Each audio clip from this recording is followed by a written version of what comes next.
somebody, and you all make a choice, like a little democracy. You all make a choice of where you want. Well, that's just fine, and you don't have to. Well, I'm wondering about the company you keep in the empty moments.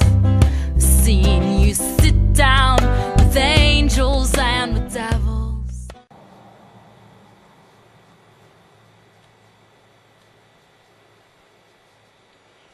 Hello everyone. There's a lot of talk going on about equality and slavery. Now, logically you can't be an equal slave.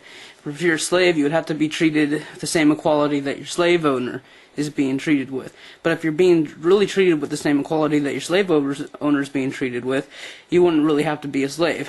And if you're being treated with the same quality that your slave owner is getting, you would have to be the slave owner. But then you want to be a slave at all, and the slave owner would have to be the slave, but then he would have to be the slave owner.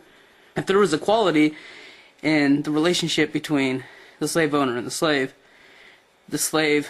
would be at the same level that the slave owner's at, and thus would not be the slave. You cannot have a slave without a slave owner, and you cannot have a slave owner without a slave.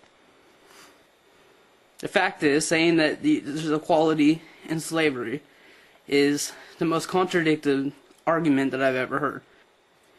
Now, if I consented to be a slave, and I went out and I punched a slave owner in the face, and he fired me, then, in the same respect, he would have to consent, of course, to being the slave owner, and punch me in the face, and then him get fired as the slave owner, and me go on with my life, if in fact it was an equal relationship.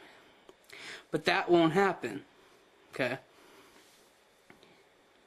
Chances are, if I was a slave and I punched a slave owner in the face, more than anything, I'm not going to be able to get fired because I am a slave, right? And he's just probably going to lynch me or whatever else. And if I was a slave owner and I punched a slave in the face, the slave's probably not going to do anything. So there cannot be an equal relationship in the slave owner and the slave.